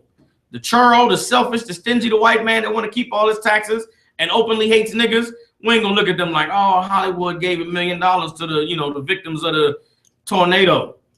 You know what I'm saying? We ain't gonna look at them like they bountiful anymore. They are evil, disgusting bastards that hate the black community, especially in the black community. Any black person that's rich, 9 times out of 10, they are Republican. They hate niggas. They hate the poor. They hate the ghetto. Everybody understand? The Lord said the churl is no more going to be called bountiful. Read on. Verse 6. For the vile person will speak violently. Villainy. Villainy. The vile person is going to speak villainy. What is villainy? They're going to speak things that go against the Lord. What is the vile person saying today? Come on with it. Christ is white. Christ is white. They saying that abortion is a woman's right to choose. They saying homosexuality is an alternative lifestyle. They saying all lives matter. Hell, they saying black lives matter. Even the Black Lives Matter don't give a damn about black lives because they ain't talking about abortion. And Black Lives Matter is 2 dykes that run Black Lives Matter. What about all the black men going to prison? What about all the babies being aborted? What about the black family being divided? You think them dykes is going to fight for black women to come and love black men? Hell no. They want your woman in their bed. They don't give a damn about black people. You understand? The Lord said the vile person is going to speak villainy. That's all you hear coming out of the mouths of people that are not in the truth. Evil against the Lord, evil against our people. Read on. And his heart will work iniquity. His heart will work iniquity. All the thoughts they're coming up with is destruction on black people. Read on. To practice hypocrisy. To practice hypocrisy. How dare the white man open his mouth against ISIS or against Muslim terrorists when the legacy of the white man in the Christian church is the Spanish Inquisition? What the hell can they say about terrorism? What the hell can they say about Islam when they murdered for hundreds of years, millions and millions and millions of people? Read on. And to utter error against the Most High. And to speak error against the Lord, man. All the evil that they saying about the Bible and about God. All of the movies about white Jesus and the show about white David. I refuse to watch it. Y'all seen the White David show? Come on with it. I've seen the movie, the one with Solomon, the white Solomon, yeah, the white David, the white Jeremiah. It is evil. They speaking error against the Lord. Read on. Salaki, I seen the video of Creflo Dollar the other day. The nigga said the only way to please Jesus is to break the law. The only way you sin, you fall into grace. If you don't sin, then how can you have grace? I was I could not believe the words that was coming out of this nigga's mouth. It was the most evilest thing I've ever heard. He was saying, you must sin in order to please Jesus. Now, black people that don't know any better will hear that and go blow a rod. They'll go smoke some weed. They'll go, you know, buy a 8-ball of crack and trap on the corner because they thinking, the only way I'm going to get this grace is if I go ahead and sin against the Lord. You understand? That is destroying our people, speaking error against the Lord. Read on. To make empty the soul of the hungry. And they make empty the soul of the hungry. Black people in the ghetto is hungry, starving starving not for food, but starving for the Lord's word, starving for the thing that'll fix their life. These bastards make their soul even hungrier, starve them even more. Come on, Imad. I was gonna say, white man so wicked. They was sending out mails, and they said that starting 2007, they're gonna make people work 20 hours a week for food stamps. Just for food stamps. 20. God damn, you gotta work 20 hours a week just to get food stamps. Now, what if a job ain't gonna hire you for 20 hours a week? Nah, you know what's even worse? The people who working full-time hours now gonna get their hours cut so that a part-time person can get a job to make food stamps. So if you need 40 hours a week to get a benefits package where you go to the doctor for free, they taking that away so you can get food stamps. The white man is the devil the Bible speaks of. Come on with it, Imad. Then if you ain't working, you gotta do 20 hours of community service. Damn, you gotta be a slave. You gotta be a slave. That's slavery. Nigga, you wanna eat, you gotta come a report for free. Report for food. No more being a bum on the side of the road with a will work for food sign. The white man gonna put you to work for food. And if you don't show up for the 20 hours of community service, you starve to death. No longer will the vow be called liberal. Everybody understand? No longer will the churro be called bountiful. Come on.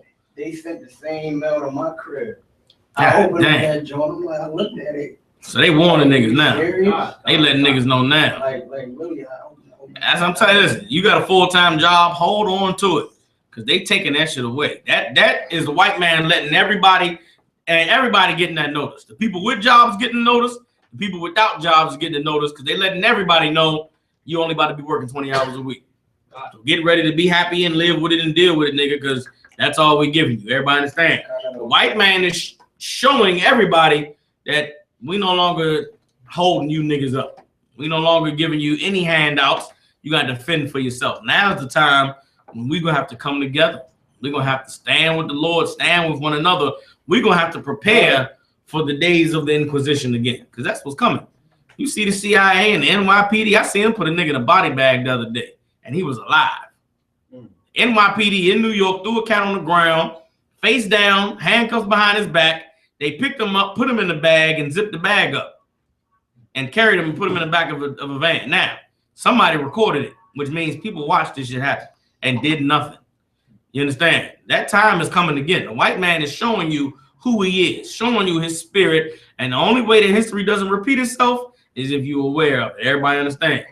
That's what this class is about. Read on. And he will cause the drink of the thirsty to fail. He calls the drink of the thirsty to fail. That's what's going on in all of these religions. People are thirsty for something to fill their soul, and the white man is stealing it from them. The Christian church is stealing it from them. The Muslim mosque is robbing them of the water they so desperately need. Read on. Verse 9. Verse 7. The instruments also of the curl are evil. But on the other side of it, the curl, they evil as well. Donald Trump saying, I hate niggas. I hate Mexicans. We're going to build a wall and make Mexicans pay for it. We're going to get rid of them. You understand? That cutting all them programs is the government preparing for Donald Trump to be president. You understand? The instruments also of the curl are evil. Read on. Are evil. He devises wicked devices to destroy the poor with lying words. He come up with wicked devices to destroy the poor with lying words. Right now, the white man always talking about how much welfare is weighing down the system, right? Talk about how much is taxes. Do you know that 0.01% of the money America spends every year goes towards welfare. Imagine you got $1 million, right? Let's say the American government had $1 million. If you had $1 million, $10 is what the white man spends on welfare. Now, you got $1 million. How much is 10? You gonna miss that $10? That $10 gonna break the bank. You're gonna not be able to put gas in your car or pay your rent, keep your electric on if that $10 is missing. Well, that's all it costs to give niggas free food. And of all the people getting welfare, white people get more than everybody. White people get more welfare than blacks and Hispanics in America. But the white man on TV is always talking about welfare. People getting free money, getting welfare, they ain't working, they lazy. It literally costs the white man nothing to feed and clothe you. But guess what? He got wicked devices prepared against the poor. The white man just hates poor niggas. He wish you would die rather than be poor. He wish you would die rather than wear your braids and put on your boots and, you know, do whatever you do in the ghetto. He'd rather you just die or be like, you know, a faggot or be a hoe, be Nicki Minaj, be something he can put his penis inside of. If he can't do that with you, you're worthless to him. Everybody understands. The Lord said, the instruments of the curl are evil. He deviseth wicked devices to destroy the poor with lying words. It is a lie that welfare is weighing down America. It is a lie that it costs too much money to the taxpayers to pay for people who don't have a job. They trying to shut down Social Security. How many old people work their whole life just to be able to retire and have some money coming in? The white man want to take that from you. You understand? He's an evil, disgusting bastard. Everybody understand? Read on. Even when the needy speaketh right. Even when the needy speak right. Even when you go beg and protest and plead and ask the white man, please, please love me. Don't kill me. Don't hurt me. The white man still hates your goddamn guts. Everybody understand? Drop that. Go back to Ezekiel, the 35th chapter. Ezekiel 35 and give me 8.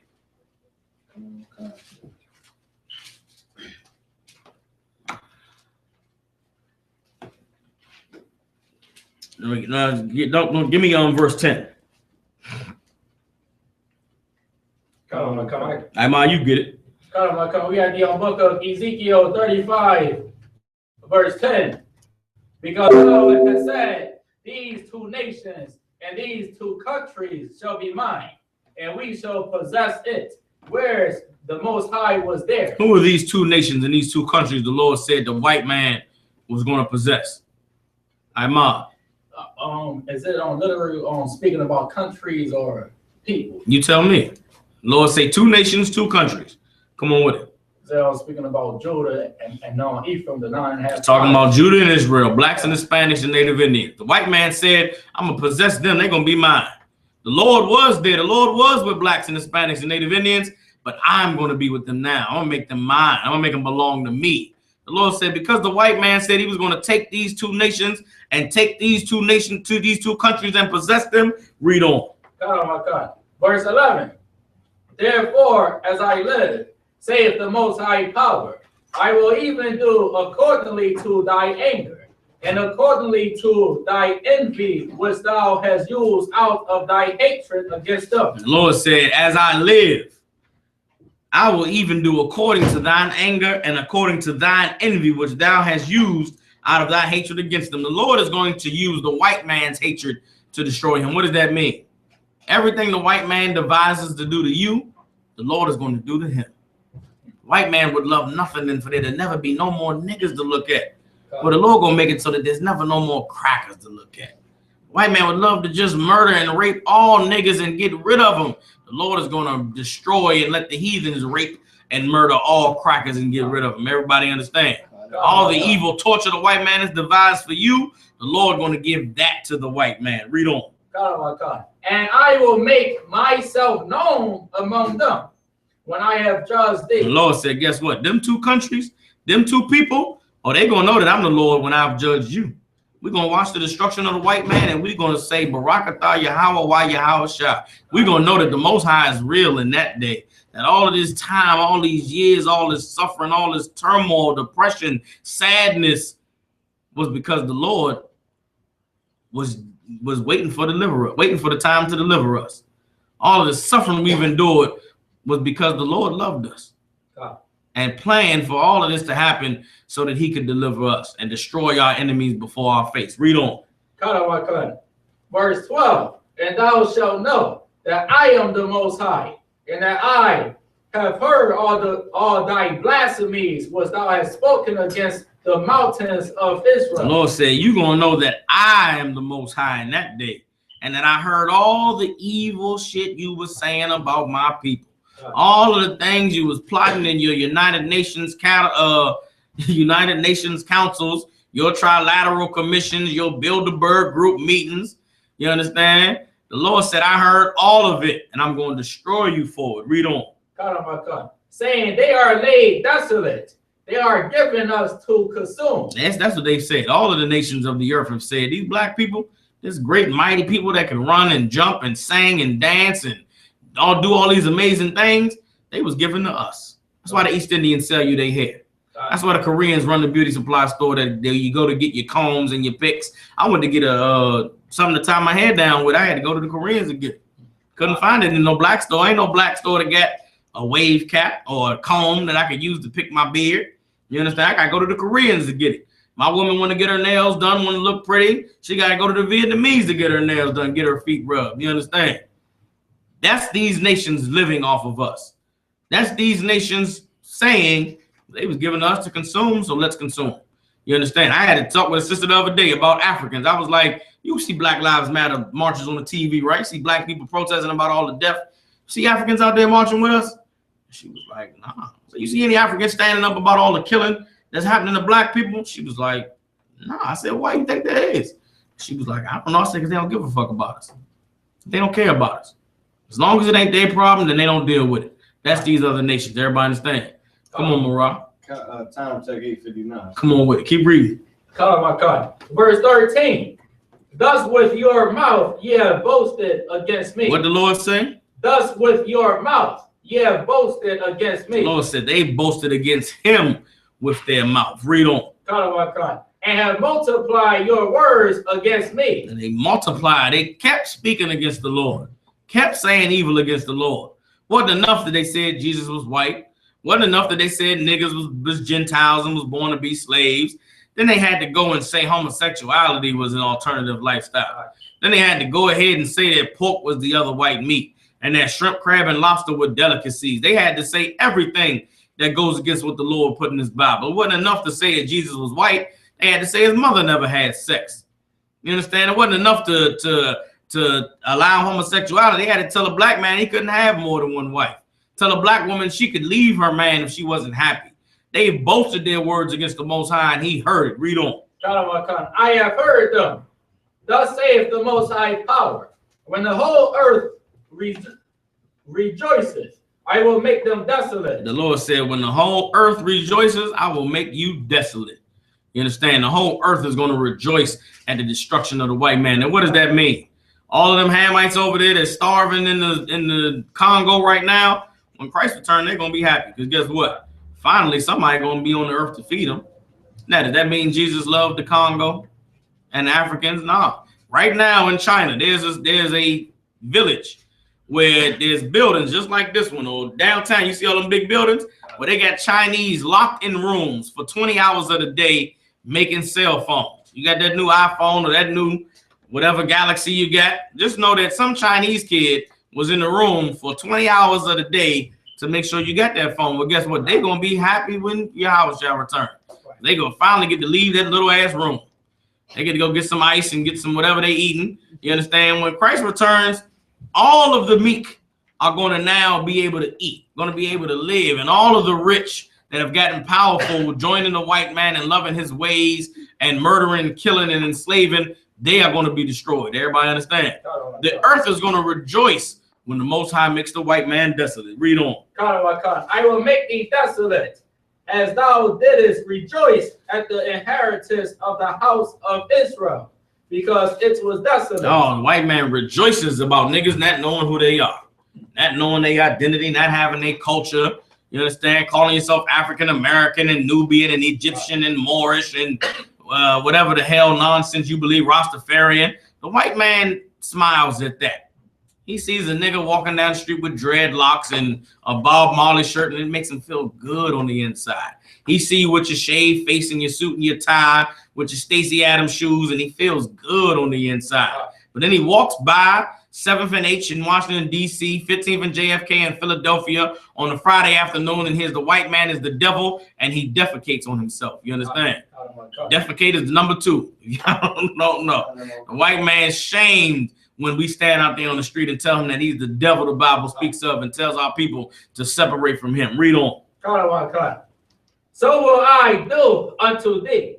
Thou shalt be desolate. Guess what? We're going to rejoice at the inheritance of the white man being destroyed. We're going to rejoice when they back to being the hairy cave beast that they started out as. We're going to take our children to the zoo to see white people. And our children going to stand in the zoo and be like, ain't no way, Daddy, he used to run the earth. Ain't no way Bill Gates was that thing there. Ain't no way that, you know, George Bush was that thing. I'm like, son, listen, they used to run the earth. They used to have clean face. They put on suits and ties. You understand? And they used to run for president. I'm like, nah, you kidding.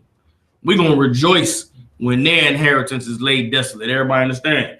Read on. Oh, Mount Seir and all Idumea. Oh, Mount Seir and all Idumea. Not just the homeland, not just the government, not just the people in authority, but all Idumea, all white people. Not just Donald Trump and Hillary Clinton and the Bushes, but, you know, Joe Bernanke that lived next door. You understand? Kimberly Johnson, you understand? They going into slavery too. They going to be destroyed as well. Read on. Even all of it. Even all of it. Wherever they at. Italy, Germany, Poland, Russia, Ukraine, Kazakhstan, Uzbekistan, South Africa, you understand? The mountains of Tibet, you understand? Antarctica. We're gonna send missionaries to Antarctica to capture white people. They all are going to be desolate. They all going into slavery. Read on. And they shall know that I am the Most High. And in that day, they're going to know who the Most High is. Come on with it, Sharma. Where are we? We're in Ezekiel 35. We started at verse 10 and went down to the end. Ezekiel 35 and 15 was the last verse, all right? Any other questions? Everybody solid on that one. One more scripture and then I'll close the class. Give me Isaiah chapter 14 and 21. Come on. Yeah, so where's the scripture where I'm not sure, I'm paraphrasing though. They say where Christ is he was talking about he was saying it's like deeds to get you in the kingdom of heaven or something. So I mean, if I'm right about that. Okay, what is your question about it? I need you to break that scripture down if you can find it. All right, I'll do it next week. You wait till the end of class. You know what I'm saying? You ask me. No, no sweat. Okay. The scriptures say, okay, when Christ says it's not works that get you in the kingdom, meaning it's faith, you said. Faith is what? Works. Faith is an action, right? Yeah. You can't have faith unless you're doing something to show your faith. You show your faith. Okay, faith is not, people think that faith is, I believe in Jesus. That's not faith. Faith is, I'm keeping the law because I believe that the Lord will forgive me for the evil I've done before. That's faith. Faith is, I believe in Christ, so I'm going to do what he said to do, even though I used to be an evil, wicked bastard. That's faith. Because without faith, I should just die now because I sinned before, right? I've done sins that are worthy of death. If I don't have faith, then I should just die. I'll just keep doing evil till I die. But if I have faith, I'll serve the Most High, hoping that he'll forgive me for what I've done in the past. That's faith. That's the works of faith. It's keeping the law. You're not going to get into the kingdom, though, because of those works. You're going to get into the kingdom because of the Lord forgiving you for the evil you've done before. God. You understand? Come on with it. Is it because the Lord going to forgive all Israel, or he's going to forgive those who deserves it? You deserve forgiveness by your faith. By starting now to be perfect, the Lord will forgive you for all the evil you've done before. That's faith. You understand? Count, but okay. So slow, sloppy. It's not by those deeds you said. Meaning, you're not gonna get into the kingdom based on the things you did before. You were evil before the truth, right? Okay. You're not getting into the kingdom because you was evil before the truth. You're gonna get into the kingdom because of the faith that you have now, because of your righteousness now. Okay. That's what gets you into the kingdom. Is that's what that is? That's what that's talking about. The things you did before the truth, before you found the Lord, before you knew about Christ, those things aren't gonna get you in the kingdom. What'll get you in the kingdom is having faith now. Having faith means you obey the Lord. Means you keep the law. It means you follow Christ. You understand? That's faith. All right, everybody understand that? I just didn't understand where. Yeah, because the works not gonna get you in the kingdom through you off. The deeds.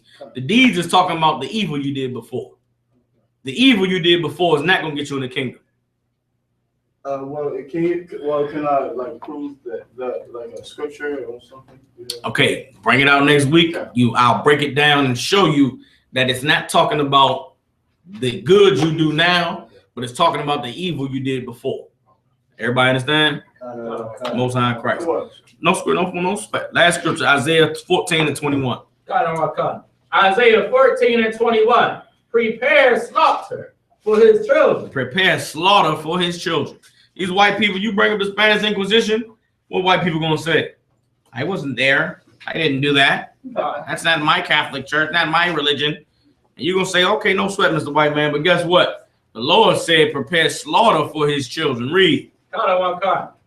For the iniquity of their fathers. For the iniquity of their fathers. But guess what, Mr. White Man? You ain't had slaves, but somebody got to pay for the Spanish Inquisition.